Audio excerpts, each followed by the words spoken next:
রূপালী ইলিশের ঝিলিক ধলেশ্বরী তীরের মীরকাদিম হাটে সারি সারি ইলিশের পসরা। তবে সপ্তাহের ব্যবধানে আরও 200 টাকা বৃদ্ধি পেয়েছে ইলিশের দর। দাম হাঁকা হচ্ছে 2700 টাকা।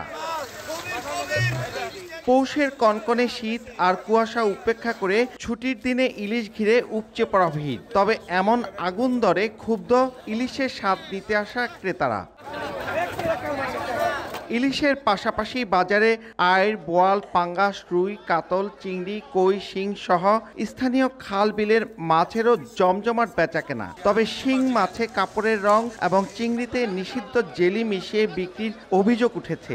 ইলিশের অস্বাভাবিক দরের জন্য ভোক্তারা দায়ী করেছেন সিন্ডিকেটকে। সিন্ডিকেট তো অবশ্যই আছে, কারণ ইলিশ মাছ কিভাবে 2700 টাকা কেজি হয়? একটা পুষ্করিণীতে মাছ উঠেছে, যার মাছ এত দাম পাইতেছে না, যারা সিন্ডিকেট করতেছে এরই দামটা পাইতেছে।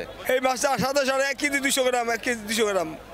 আর এই বেচতেছে আধা কেজি চাইবে 1600, 1500, 800 টাকা কেজি বেশি জেল ছাড়া পদ্মার মাছ। তবে অভিযোগ অস্বীকার করে আড়তদাররা বলছেন ইলিশ কম ধরা পড়ায় কমেছে এর সরবরাহ। অর্ধেক পাউডারে দ্বিগুণ উজ্জ্বলতা। নতুন রিন অ্যাডভান্সড অর্ধেক পাউডারে দ্বিগুণ উজ্জ্বলতা।